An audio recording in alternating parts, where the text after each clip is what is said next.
మరిన్ని అప్డేట్స్ కోసం natural medicine channel ని సబ్స్క్రైబ్ చేసుకుని బెల్ సింబల్ ని యాక్టివేట్ చేసుకోగలరు. శ్రీ గణేశాయ నమః. శ్రీ సరస్వత్యై నమః. శ్రీ గురుభ్యో నమః.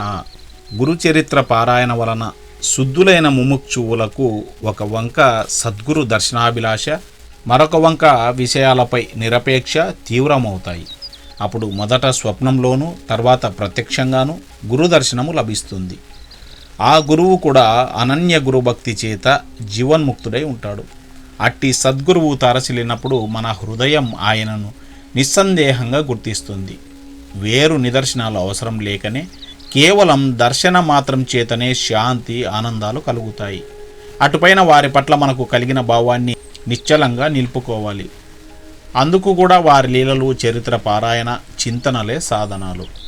అంతటి పూర్ణ గురువుని తెలిపే అనన్య గురుభక్తుడు లభించడం కూడా మన జీవితాకాశంలో ఉదయిస్తున్న గురుకృపకు చిహ్నమే. అంటే గురుచరిత్ర పారాయణ చేసే అవకాశం కూడా ఇట్టిదేనన్నమాట. ఈ అధ్యాయంలోని గురుసేవ వృత్తాంతం కల్పితం కాదు. శ్రీ షిరిడీ సాయినాథుని గురుసేవ అక్షరాల అలానే ఉండడం గమనార్హం. సద్గురు సేవ అనుగ్రహం వలన సచ్చిష్యుడు వేదాంగ పారంగతుడు అవ్వవచ్చని, అతనికి సకల సిద్ధులు ప్రాప్తిస్తాయని పతంజలి మొదలైన మహర్షులు రాసిన యోగశాస్త్ర గ్రంథాలు, శ్రీ గురుగీత కూడా చెబుతున్నాయి. శ్రీ అక్కల్కోట స్వామి, తాజుద్దీన్ బాబా మొదలైన వారి చరిత్రల్లో కూడా ఇందుకెన్నో తార్కాణాలు చూడవచ్చు. కథ ఆరంభము. స్వప్నంలో జడలు, విభూతి, పులితోలు ధరించి దర్శనమిచ్చిన ఆ మూర్తి నామధారకుని మనస్సుపై చెరగరాని ముద్ర వేసుకున్నది. ఆయనను ప్రత్యక్షంగా దర్శించాలన్న ఆవేదన అతనిలో తీవ్రమైంది. అతడు కొద్ది దూరం వెళ్ళేసరికి ఒకచోట కృపాకరుడు, ద్వంద్వాతీతుడు అయిన ఒక యోగి పుంగవుడు కనిపించాడు. ఆయన పీతాంబరము, దానిపైన పులిచర్మము, దేహమంతటా విభూతి, జడలు ధరించి ఉన్నాడు. ఆయన సాక్షాత్తు అతనికి స్వప్నంలో కనిపించిన యోగియే. ఆయన దర్శనంతో నామధారకుడికి రోమాంచితమై, కంఠం గద్గదమై, కన్నులు ఆనంద బాష్పాలతో నిండాయి. అతడు పారవశ్యంతో నమస్కరించి, స్వామి, నేను శ్రీగురుని దర్శనం కోసం తప్పించి అది లభించకుంటే మరణించాలనుకున్నాను. కానీ స్వప్నంలో మీ దర్శనం అవగానే నా హృదయంలో సంతోషం ఉప్పొంగింది. కనుక నా దుఃఖం పోగొట్టగలవారు మీరేనని స్పష్టమైంది. స్వామి, నాకు తల్లి, తండ్రి, భయహారకుడు, పోషకుడు, ఆచార్యుడు అన్నీ మీరే. వేరు దిక్కులేదు. నా అదృష్టం వలన మీ దర్శనమైంది. మానవులకు సిరి సంపదలు ఉన్నప్పుడు మాత్రమే బంధుమిత్రులు దగ్గరవుతారు. ఆపత్ సమయంలో అందరూ వదిలిపెడతారు. సజ్జనులు మాత్రమే అట్టి సమయంలో ఆదరిస్తారు. ఇంతటి కష్ట పరిస్థితుల్లో నాకు మీరు లభించారు. యోగీశ్వర, అజ్ఞానమనే చీకటిని నశింపచేయగల జ్ఞాన జ్యోతి స్వరూపులు మీరు. నా పేరు నామధారక శర్మ. తమ పేరేమి? ఎక్కడి నుండి వస్తున్నారు? ఎక్కడికి వెళ్తున్నారు అని అడిగాడు. ఆ యోగి ఇలా చెప్పారు. నాయన, ఎవరి భక్తులు తప్పక భుక్తిని, ముక్తిని పొందు తీరుతారో, ఎవరిని యోగులు కూడా ధ్యానిస్తారో అట్టి త్రిమూర్తి అవతారమైన శ్రీ నృసింహ సరస్వతి స్వామి శిష్యుణ్ణి నేను. ఆయన ఏ సద్గురువు. తనను ఆశ్రయించిన వారికి సకల సంపదలు, సౌఖ్యాలు అనుగ్రహిస్తారు. నన్ను సిద్ధుడంటారు. లోకానుగ్రహార్థం భూలోక సురలోకాలలో తీర్థయాత్రలు చేస్తూ ఉంటారు. స్వామి, శ్రీ నృసింహ సరస్వతి స్వామి మహిమ గురించి ఎందరో చెప్పగా విన్నాను. మా వంశీయులందరూ ఆయన భక్తులే. అందువల్లనే నాకు ఆయన యందు భక్తి కలిగింది. నేను ఎల్లప్పుడూ ఆయనను స్మరిస్తున్నాను. కానీ నేనెంత కష్టాలలో ఉన్నా, నేనెంతగా ఆయనను ప్రార్థించినా నన్ను ఆయన అనుగ్రహించలేదేమి? ఆయన నాపై ఆగ్రహించారెందుకు అని అడిగాడు. సిద్ధయోగి వాత్సల్యంతో ఇలా అన్నాడు.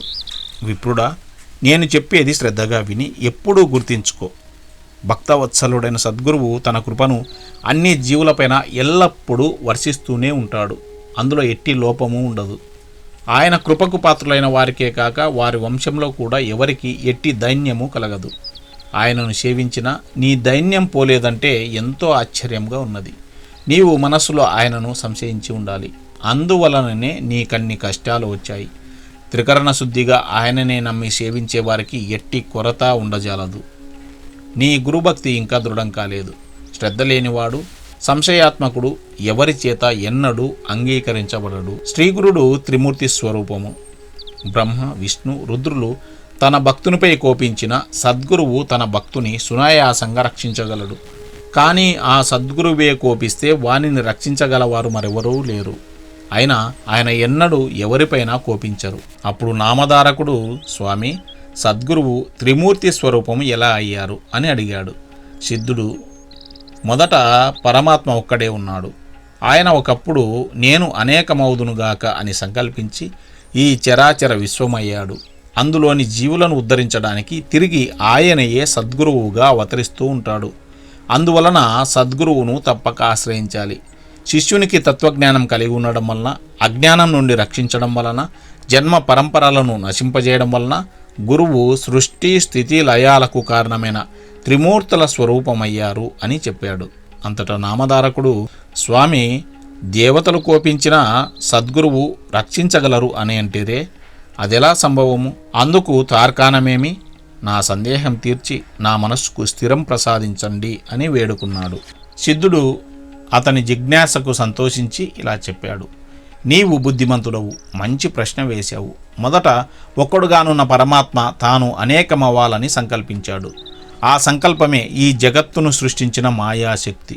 మొదట ఆ నారాయణుని నాభి నుండి ఒక కమలము, దాని నుండి బ్రహ్మ పుట్టారు. అతడు శ్రీ మహావిష్ణువు యొక్క ఆజ్ఞను అనుసరించి ఆయన నుండి వెలువడిన వేదాలలో వివరించబడిన రీతిన విశ్వమంతటిని సృష్టించాడు. మొదట ఆయన బ్రహ్మనిష్ఠులైన సనక, సనందన, సనత్కుమార, సనత్సుజాతులను, తర్వాత ప్రజాపతులైన మరీచి, అత్రి, అంగిరస, పులహ, పులస్త్య, క్రతు, వశిష్ఠులను సృష్టించాడు. తర్వాత ముల్లోకాలను, దేవతలను, నానా విధములైన జీవరాశిని, మానవులను సృష్టించాడు. వారి వారి పూర్వజన్మ సంస్కారములను అనుసరించి ఉత్తమమైన వర్ణాశ్రమ ధర్మాలను ఏర్పరిచాడు. అలాగే 4 యుగాలను సృష్టించి క్రమపద్ధతిన వాటిని భూమిపై ప్రవర్తింపజేశాడు. మొదటగా ఆయన సత్యమే ఆకారముగా కలిగి యజ్ఞోపవీతము, ఆభరణాలు ధరించి ఉన్న కృతయుగాన్ని భూలోకంలో 17,28,000 సంవత్సరాలు ప్రవర్తించి రమ్మని ఆదేశించాడు. జ్ఞాన వైరాగ్యాలు ఈ కృతయుగ లక్షణాలు. అది పూర్తయ్యాక ఆయన దృఢమైన శరీరం కలిగి ఉండి చేతిలో యజ్ఞ సామాగ్రి ధరించిన త్రేతాయుగాన్ని పిలిచి భూమిపై 12,96,000 సంవత్సరాలు తన ధర్మాన్ని ప్రవర్తింపజేయమని ఆదేశించాడు. అందుకే ఆ యుగంలో అందరూ ధర్మశాస్త్రం ఎరిగి యజ్ఞ యాగాదులను అనుష్ఠించారు. అటు తర్వాత బ్రహ్మ ఖడ్గము, మంచం కోడు, ధనుర్బాణాలు ధరించిన ద్వాపరయుగాన్ని పిలిచి భూమిపై 8,64,000 సంవత్సరాలు తన ధర్మాన్ని ప్రవర్తింపజేయమని ఆదేశించాడు. అందుకే ఆ యుగంలో శాంతి, ఉగ్రత్వము, దయ, కాఠిన్యము మొదలైన పరస్పర విరుద్ధములైన గుణాలతో మానవులు జీవించారు. ఆ తర్వాత బ్రహ్మదేవుడు కలిపురుషుని పిలిచాడు. ఈ కలిపురుషుడు మలినుడు. తగవులు అంటే అతడికి ఎంతో ఇష్టం. కలి అంటేనే తగవు అని అర్థం. అతడు క్రూరుడు, వైరాగ్యమే లేనివాడు. అతడు తన ఎడమ చేతితో తన మర్మావయాన్ని, కుడి చేతితో నాల్కను పట్టుకొని ఆనందంతో గంతులు వేస్తూ వచ్చాడు. పిశాచ రూపం గల అతనిని చూచి బ్రహ్మ నవ్వి వికృతమైన అతని చేష్టకు అర్థమేమిటని అడిగాడు. కలిపురుషుడు, నేను మానవులందరినీ కామకులుగాను, జిహ్వా చాపల్యం గలవారుగాను చేసి వారు ఉత్తమగతి పొందకుండా చూస్తానని ప్రతిజ్ఞ పూనాను. అదే నా ఈ చేష్టకు అర్థం అన్నాడు. అప్పుడు బ్రహ్మ అతనిని భూలోకానికి వెళ్ళి అక్కడ 4,32,000 సంవత్సరాలు అతని ధర్మాన్ని ప్రవర్తింపజేయమని ఆదేశించాడు. అప్పుడు కలిపురుషుడు భయపడి, స్వామి, నేను నిద్ర, కలహము, దుఃఖములంటే ఇష్టపడేవాణ్ణి, సిగ్గులేనివాడను. ఇతరుల వస్తువులను, స్త్రీలను అపహరించేవారు, డంబము, మాత్సర్యము గలవారు, కొంగ జపం చేసే దొంగ సన్యాసులు, నమ్మిన వారికి ద్రోహం చేసేవారు, ధర్మాచరణకు అవసరమైన పదార్థాలను నాశనం చేసేవారు, స్త్రీ, పుత్ర, ధన వ్యామోహాలలో చిక్కినవారు, వేద శాస్త్రాలను నిందించేవారు, శివకేశవులు వేరని తలచి వారిని దూషించేవారు నాకెంతో ఇష్టలు. పుణ్యకార్యాలు చేసేవారు, ధర్మాన్ని పాటించేవారు నాకు శత్రువులు. ఎందరో ధర్మపరులున్న భూలోకానికి నేను ఎలా వెళ్ళగలను? బ్రహ్మజ్ఞానులను, భక్తులను చిత్తశుద్ధితో జప ధ్యానాదులు చేసేవారిని చూస్తేనే భయంతో నాకు వణుకు పుడుతుంది అన్నాడు. అప్పుడు బ్రహ్మ, కలి, నీవు భూలోకంలో ధర్మం ఆచరించే వారిని విడిచిపెట్టి తదితరులలోని అధర్మాననుసరించి వారిని లోబరుచుకొని నీ ధర్మాన్ని ప్రవర్తింపచేయి. శివకేశవులు ఒక్కరేనని తెలిసి పూజించేవారిని, తల్లి, తండ్రి, గురువులను సేవించేవారిని, కాశీలో నివసించేవారిని, గోవు, తులసి మొదలైన వాటిని పూజించేవారిని, వేద శాస్త్ర పురాణ స్మృతులను ఆసక్తితో విని వివేకం పొంది ధర్మం ఆచరించే వారిని నీవు బాధించవద్దు. ప్రత్యేకించి గురుసేవ యందు దీక్ష వహించిన వారిని, గురుభక్తులను నీవేమీ చేయలేవు. నీవు వారిని బాధించవద్దు. భూలోకంలో మిగిలిన వారందరూ నీవక్కడ ప్రవేశించగానే నీకు లోబడి ప్రవర్తించగలరు అని చెప్పాడు. కలిపురుషుడు, స్వామి, గురువంటే ఎవరు? అతని గురించి మీరు ప్రత్యేకించి చెబుతున్నారే, అతని గొప్పతనమేమిటి అని అడిగాడు. బ్రహ్మ ఇలా చెప్పాడు. గురువు త్రిమూర్తుల స్వరూపము. ఆయనే బ్రహ్మ, విష్ణువు, మహేశ్వరుడు. అందువలన గురువు సంప్రీతుడైతే త్రిమూర్తులు తృప్తి చెందుతారు. గురువు కోపించిన వారిని ఆ త్రిమూర్తులలో ఏ ఒక్కరూ రక్షించలేరు. గురువు తన శిష్యునికి తత్వం ఉపదేశించి పాపము నశింపజేసి అతని యందు బ్రహ్మజ్ఞానం కలిగించి అతనిని శాశ్వతంగా దుఃఖం నుండి తరింపజేస్తాడు. అలానే గురువు సంప్రీతుడైతే త్రిమూర్తులు సంప్రీతులవుతారు. కానీ త్రిమూర్తులలో ఏ ఒక్కరు సంప్రీతులైనా గురువు సంప్రీతుడు కాకపోవచ్చు. కనుక ఎవడు శాస్త్రానుసారం గురువును సేవించి ఆయన ప్రీతికి పాత్రుడవుతాడో అట్టి శిష్యుడు తానే బ్రహ్మ అవుతాడు. అతనికి తీర్థయాత్రలు, వ్రతాలు, తపస్సు చేసిన ఫలితమంతా గురుసేవ వల్లనే లభిస్తుంది. గురువు వల్లనే శిష్యునికి వర్ణాశ్రమ ధర్మాలు, సదాచారము, సద్వివేకము, కర్మాచరణ, భక్తి, వైరాగ్యము, ముక్తి కూడా లభిస్తాయి. గురువు లేనిదే మోక్షం లభించదు. కారణం, గురువు లేనిదే శాస్త్ర శ్రవణము, తత్వ శ్రవణము లభించవు. అవి లభించకుంటే మానవులకు నీ వలన భయం తప్పదు. శాస్త్రాలు స్వయంగా చదువుకుంటే అర్థమయ్యేవి కావు. శాస్త్రాలకు సార్థకమైన రీతిని వివరించడం సద్గురువుకు మాత్రమే సాధ్యం. అందుకే ఆయన జ్ఞానజ్యోతి స్వరూపము. సద్గురువు సేవ వలన సర్వము సిద్ధిస్తుంది. అందుకు తార్కాణం చెబుతాను, విను. పూర్వం గోదావరి తీరంలో అంగీరస మహర్షి ఆశ్రమంలో అనేక మంది సద్బ్రాహ్మణులు, వ్రతదీక్ష పూనినవారు, తపస్సులు ఉండేవారు. వారిలో పైలుని కుమారుడు వేదధర్ముడనే ముని ఉండేవారు. ఆయనకెందరో శిష్యులుండేవారు. ఒకసారి ఆయన తన శిష్యుల భక్తి శ్రద్ధలను పరీక్షించదలచి అందరినీ పిలిచి ఇలా అన్నారు. నా పూర్వజన్మ పాపాలలో ఎక్కువ భాగం ఈ జన్మలో తపస్సుతో నశింపజేసుకున్నాను. మిగిలి ఉన్న కొంచెము అనుభవిస్తే కానీ తీరదు. ఒకవేళ దానిని నా తపశక్తితో పోగొట్టుకున్నా అది నా మోక్షానికి విఘ్నం కలిగిస్తుంది. అందువలన నేను సర్వపాపహరమైన కాశీనగరానికి వెళ్ళి అకర్మశేషం అనుభవించి దాన్ని నశింపజేసుకుంటాను. అక్కడ నా పూర్వపాపాన్ని అనుసరించి గలత్కుష్ఠ రోగిని, కుంటివాడిని, గుడ్డివాడిని అయి 21 సంవత్సరాలు కర్మఫలం అనుభవిస్తాను. అంతకాలము అక్కడ నాకు తోడుగా ఉండి సేవ చేయగలవారు మీలో ఎవరున్నారు? గురుసేవలో లోపమొస్తే ఏమి ప్రమాదమో అన్న భయంతో శిష్యులంతా మౌనం వహించారు. దీపకుడనే శిష్యుడు ఆయనకు నమస్కరించి, స్వామి, మోక్షానికి విఘ్నం కలిగించే పాపశేషం ఉంచుకోరాదు. కానీ మీరు అనుమతిస్తే మీ బదులు ఆ పాపం నేనే అనుభవించి మీకు సేవ చేస్తాను, అనుగ్రహించండి అని విన్నవించుకున్నాడు. అప్పుడు ఆ గురువు సంతోషించి, ఈ పాపం నేను అనుభవించవలసిందే, వేరొకరు అనుభవిస్తే తీరదు. రోగి కంటే అతనికి సేవ చేసేవారి కష్టమే ఎక్కువ. అందుకు ఇష్టమైతే నీవు కూడా నాతో రావచ్చు అన్నారు. దీపకుడు అంగీకరించి గురువును కాశీకి తీసుకువెళ్ళాడు. అక్కడ వేదధర్ముడు మణికర్ణిక ఘట్టంలో స్నానం చేసి మణికర్ణికకు నమస్కరించి విశ్వనాథుని పూజించాడు. అటు తర్వాత కంబలాశ్వతర ప్రదేశంలో దీపకుడు నిర్మించిన కుటీరంలో నివసించసాగాడు. వెంటనే ఆయనకు గలత్కుష్ఠ రోగము, కుంటితనము, గుడ్డితనము వచ్చాయి. ఆయన శరీరమంతా కుష్ఠరోగంతో కుళ్ళిపోయి పురుగులు పడి దుర్వాసన కొట్టసాగింది. దానికి తోడు మతిస్థిమితం కూడా తప్పింది. సహజంగా ఎంతో ప్రేమమూర్తి అయిన ఆ ముని ఎంతో క్రూరంగా ప్రవర్తించసాగాడు. దీపకుడు మాత్రం తన గురువు సాక్షాత్తు విశ్వనాథుడని విశ్వసించి నిత్యము ఆయన శరీరం శుభ్రం చేసి సర్వ ఉపచారాలతో పూజ చేసి అన్నం తెచ్చి పెడుతుండేవాడు. ఆ ముని మాత్రం అతనిని ఎన్నో రీతిలా బాధిస్తుండేవాడు. అతడు మంచి అన్నం తెచ్చినా కూడా కొంచెమే తెచ్చాడని కోపించి ముని దానిని నేలపై విసిరుకొట్టేవారు. దీపకుడు ఎక్కువగా భోజనం తెచ్చినప్పుడు ఆయన దానిని రుచి చూచి బాగా లేదని విసిరుకొట్టి రుచికరమైన భోజనం తెచ్చిపెట్టమని వేధించేవారు. ఒక్కొక్కప్పుడు ప్రేమతో, అబ్బాయి, నీవు ఉత్తమ శిష్యుడివి, నా కోసం నీవెంతో కష్టపడుతున్నావు అని లాలించేవారు. కానీ మరుక్షణమే కోపించి, దుర్మార్గుడా, నీవు నన్నెంతో పీడిస్తున్నావు, నీవు వెళ్ళిపో, నా శరీరంలో దుర్వాసన పోయేలా కడగడం లేదు, అందువలన ఈగలు నన్ను కుడుతున్నాయి, తోలకుండా చూస్తావేమి అని కసురుతారు. దీపకుడు ఆ పని చేయబోతే ఆయన, దుష్టుడా, ఆకలితో నా ప్రాణం పోతున్నది, ఇంకా భిక్షకు పోయి అన్నం తీసుకురాలేదేమి అని తిట్టేవారు, కొట్టేవారు. దీపకుడు మాత్రం కొంచెం కూడా చలించలేదు. పాపము ఎక్కువగా ఉన్నవారికి కష్టాలతో పాటు దుష్టత్వం కూడా కలుగుతుందని తెలుసుకుని దీపకుడు గురువును భక్తితో సేవిస్తున్నాడు. గురువే సకల దేవత స్వరూపమని నమ్మిన అతడు కాశీ క్షేత్ర యాత్ర కూడా చేయక, అతడి దేవతలను కూడా దర్శించక గురుసేవలోనే లీనమయ్యాడు.